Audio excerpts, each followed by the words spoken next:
Income করছেন 50,000 টাকা মাসে 40-50,000 টাকা আসতেছে প্রতি মাসে 40 থেকে 50,000 টাকা আয় করতেছেন এটা থেকে। আচ্ছা, কেউ যদি এটা করতে চায় যে না আমি উদ্যোক্তা হতে চাই, আমি বাণিজ্যিকভাবে শুরু করতে চাই, তাহলে শুরু করলে কেমন হবে আপনাদের কাছে? ভাবি আপনি বলেন। সেটা তো আরো ভালো, যত মানুষ এগুলো করবে আমাদের কৃষকরা তত ভালোভাবে এটা মানে প্রচার হবে, কৃষকরা তত ব্যবহার করতে পারবে। হ্যালো বন্ধুরা, আজকে আমি এমন একটি নারী উদ্যোক্তার বাড়িতে আসছি যে কিনা নিজে থেকেই শুরু করেছেন একটি জৈব সারের বাণিজ্যিকভাবে উৎপাদন করার জন্য একটি জৈব সারের খামার, এবং যেটাকে বলে ভার্মি কম্পোস্ট বা জৈব সার। আসলে উনি প্রায় 3 বছর যাবত এই জৈব সারের খামারটি শুরু করেছেন, এখন অনেক বাণিজ্যিকভাবে বিক্রিও করছেন। তো আমি এখন তাদের সাথেই কথা বলবো, আর আপনাদেরকে এই পুরো ভিডিওটা কিভাবে এই জৈব সার উৎপাদন করছেন তারা এবং কিভাবে বিক্রি করছেন সে ব্যাপারে আজকে কথা বলবো। আসলে আপনি কত বছর যাবত এই জৈব সারের উৎপাদন শুরু করছেন?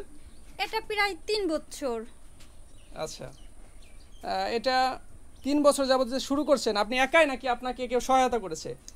ফার্স্ট টাইম আমি যখন করলাম, মানে এটা সম্বন্ধে আমার কোনো ধারণা ছিল না, এটা দেখতে কেমন হবে, এটা চলবে কি না, এ সম্বন্ধে কোনো ধারণা ছিল। আমি আসলে দেখি না এগুলো যে আমার জীবনে কখনো। আসলে আমার ছেলে এমনিতে খুব ফোনে দেখে, ছোট, কেবল এই 6 বছর বয়স, ওর আন্দাজে ডাউনলোড দিয়ে রাখছিল, তো ওইখানে এই সারের এইটা আসছিল। তো আমি বাসায় এমনিতে আমারও কার্টুন দেখতে ভালোই লাগে, তো আমি রাত্রে ঘুমানোর আগে আমি হঠাৎ এইটা আমার নজরে পড়লো ফোনে, তো আমার দেখে আমার খুব ভালো লাগলো। আমার ইচ্ছা হলো আমি এটা করবো। আমি আমার হাজব্যান্ডকে বলি, তো সে বললো এটা সম্বন্ধে এটা কে বুঝবে কিনা, কেউ বুনবে কিনা, আমাদের দেশে তো কারোর মুখে এরকম কিছু শুনি না আমরা, তো হয়তো এগুলো চলবে না, দরকার নেই, সব ঝামেলার ভিতরে যেও না। কিন্তু আমার খুব ইচ্ছা হলো না আমি এটা করবো, আর এবং আমি নিজের প্রতি বিশ্বাসী ছিলাম যে হয়তো আমি পারবো। তো ওনাকে আমি আরও অনেকবার বললাম, কিন্তু উনি এইগুলো করার কোনো ইচ্ছাই পোষণ করলো না, উনি কোনো গুরুত্ব দিত না। তো আমি এমনিতে ছোট একটা মাটির ব্যাংক যাকে বলো, ওটাতে কিছু 10-20 টাকা করে জমা রাখতাম। তো একদিন রাত্রে আমি ওটা ভাঙার পরে দেখি ওখানে 2780 টাকা হয়েছে। তো ওই টাকাটাই দিয়ে আমি বললাম, আমার শ্বশুরকে বললাম যে আব্বু আপনি আমার কিছু রিং এনে দেন। উনি বললো তুমি এগুলো দিয়ে কী করবা, দরকার নেই, এসবের কোনো দরকার নেই। আমি কই না আব্বু আপনি আনেন, আমি তো বাসায় বসেই থাকি, যদি এর পাশাপাশি আমি কিছু সৎ পথে থেকে কোনো রোজগার করতে পারি, সমস্যাটা কোথায়? তো উনি আইনে দেয় আমার 6টা রিং, কিন্তু উনি অতটা পছন্দ করে না এগুলো করা। তা আমি শুরু করার পর প্রথম আমার চাচা শ্বশুর, উনি ওনার পেঁপে বাগানের জন্য নেওয়ার পর এত সুন্দর হয়েছে ওনার পেঁপে বাগান, সবাই দেখে অবাক যে এত সুন্দর পেঁপে বাগান কীভাবে কী দিছে। তো উনি সবাইরে বললো যে আসলে এটা এরকম জৈব সার নিছিলাম। তো ওইখান থেকে প্রথম ফার্স্ট প্রচার হতে শুরু করলো। তো আস্তে আস্তে দেখি যে সবাই আমাদের কাছে চায় যে আপনাদের এই সারটা, তো এটা আমার হাজব্যান্ডেরও খুব ভালো লেগে যায়। তো উনি আমাকে সহযোগিতা করা শুরু করলো ওইখান থেকে। ফার্স্ট টাইম 6টা রিং থেকে 16টা থেকে 25টা, এবং তারপরে আমরা এই যে ঘরটা দেখছেন আপনারা, এই ঘরটা করি। তো সব মিলে মোটামুটি এখন খুব ভালো। এখন আমার হাজব্যান্ডও আমাকে অনেক সাহায্য করে, তার সহযোগিতার মাধ্যমে এখন আমি এগিয়ে আসছি।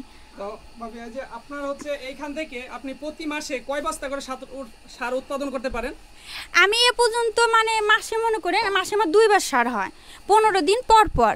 এই 15 দিনে আমার 50 বস্তা, এই 25টা রিং আছে আমার, ওই পাশে নতুন আরেকটা ঘর, ওই পাশে আরেকটা ঘর আছে পুরাতন ঘর, আর এইখানে 16টা হাউস, তার সঙ্গে আপনারা দেখতে পাচ্ছেন ক্যারেট আছে অনেক, 56টা ক্যারেট আছে আমার।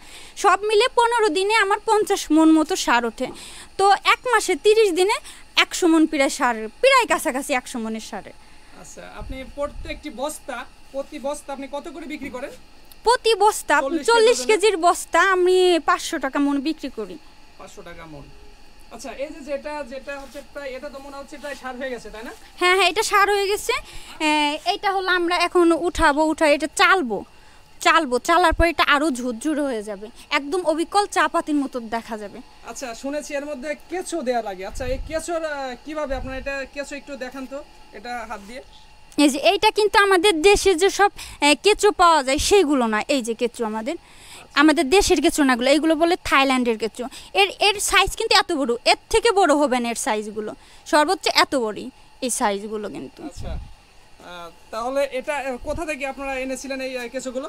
ফার্স্ট টাইম এটা আমাদের কৃষি অফিসার ওনার সঙ্গে যোগাযোগ করে উনি এনে দিয়েছিল কোথা থেকে, কিন্তু এটা আমি শিওর জানি না কোন জায়গা থেকে আনছিল, ওনার মাধ্যমে আনছিলাম।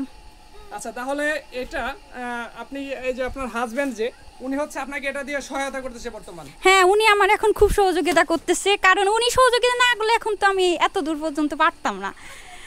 আচ্ছা, তো ভাইয়া এখন আপনাদের ধরেন আপনার স্ত্রীকে তো আপনি সাহায্য করতেছেন, তো এখান থেকে আপনাদের প্রত্যেক মাসে মানে কিভাবে কত টাকা কেমন কি আপনারা ইনকাম করছেন এখান থেকে? প্রতি মাসে আমার 50,000 টাকা, মাসে 40-50,000 টাকা আসতেছে। প্রতি মাসে 40 থেকে 50,000 টাকা আয় করতেছেন আয় এখান থেকে। করতেছি। আচ্ছা, কেউ যদি এটা করতে চায় যে না আমি উদ্যোক্তা হতে চাই, আমি বাণিজ্যিকভাবে শুরু করতে চাই, তাহলে শুরু করলে কেমন হবে আপনাদের কাছে? ভাবি আপনি বলেন।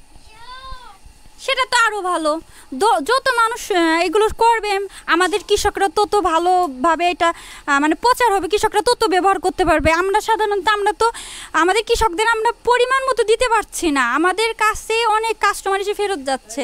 আর যদি সবাই করে আমাদের যে ফসল এত অতিরিক্ত রাসায়নিক সার মানুষ ব্যবহার করে, যার করে না আমাদের মাটি ফসলটা ভালো হলো, মাটির উর্বরতা কিন্তু নষ্ট হচ্ছে। আর এই সারটা যদি অতিরিক্ত বেশি পরিমাণ ব্যবহার করতে পারে, তাহলে এই সারটার যে মাটির যে জীবনটা চলে গেছে, মনে করেন এই জীবনটা ফিরে আসবে। 3-4 বছর পরে দেখা যাবে এই রাসায়নিক সার লাগবেই না, খুবই অল্প পরিমাণ লাগবে। মানুষের যে রোগ বালাই, এখন তো মানুষের প্রচুর রোগ বালাই, আর সেটা তো শুধুমাত্র এই রাসায়নিক খাবারের কারণে।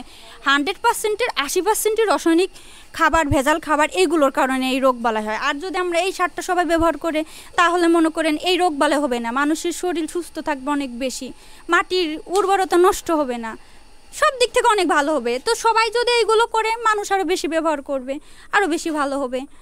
আচ্ছা, তো ভাবি আপনাকে শুনলাম যে আপনি আরো কিছু এর সাথে কৃষি খামার করছেন, ওই পাশে শুনলাম আপনার একটা আদার খামার আছে, আসলে ওইটা কেমন? ওটা কি মোটামুটি ভালো? এটাও দেখানো যাবে? হ্যাঁ, অবশ্যই দেখানো যাবে, কেন না? ওটা আপনার সাথে এখন দেখবো। আচ্ছা ভাবি, এখানে কত বস্তা আদা আছে? এখানে 500 বস্তা আদা আছে। 500 বস্তা। আচ্ছা, এটা আপনি শুরু করেছেন কতদিন যাবত? এটা আপনার 4-5 মাস হয়ে গেছে।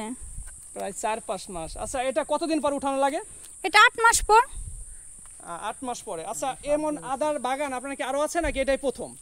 না, আসলে এইটা আমি রাজবাড়ি ট্রেনিংয়ে গেছিলাম, এই আমার যে সারটা আপনারা দেখলেন ওইখান থেকে, ওই সারের উপর থেকে ট্রেনিংয়ে গেছিলাম, ওইখান থেকে স্যার বলছিল আপনার আর একটা জিনিস করতে পারেন, সেটা বস্তায় আদা চাষ।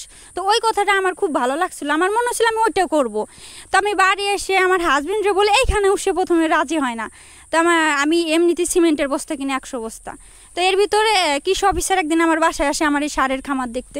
তো ওনাকে আমি বলি যে এটা কেমনে কি করব, কিভাবে কি করা লাগে, এগুলো তো আমি কখনো করিনি, দেখিও নাই।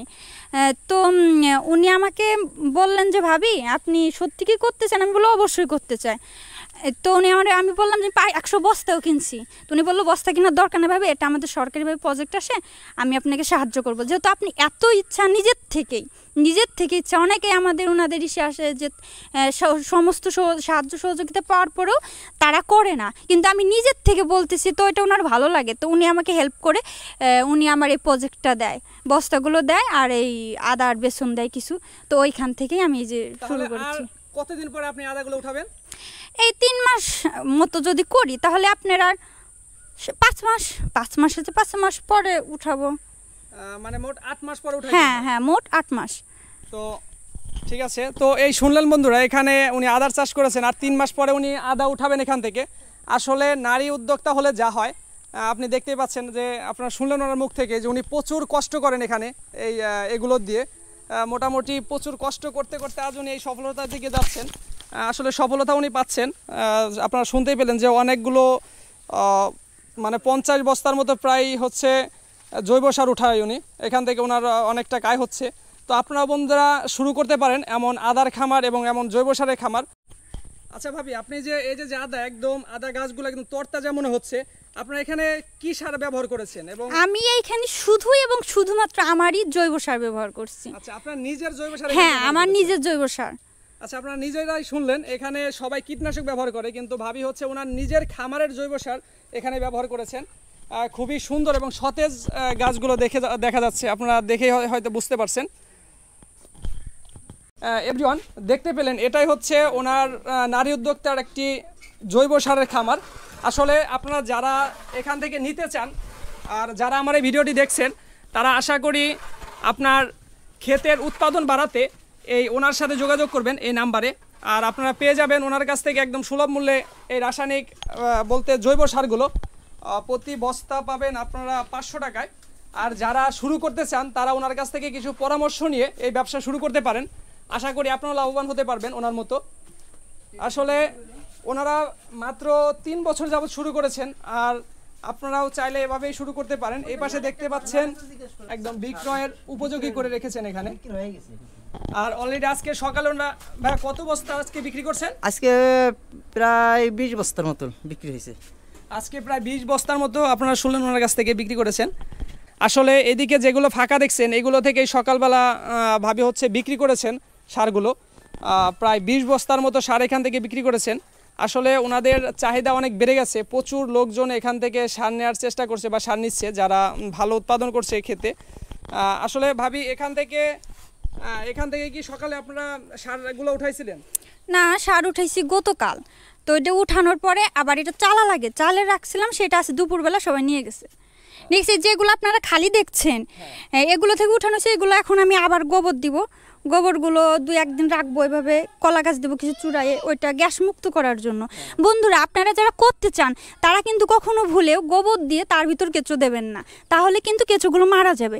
আগে গোবরটাকে গ্যাস মুক্ত অবশ্যই করতে হবে। তার জন্য এই যে আমি যেমন রিং রাখছি, এতে গোবর দিব, গোবর দিয়ে ওটা নাড়াচাড়া দিব, ওটা কলা গাছ কাটে দেবো যাতে ওইটা গ্যাস মুক্ত হয়ে যায়। যখন গ্যাস মুক্ত হয়ে যাবে তখন কেঁচোটা দিয়ে দেবো।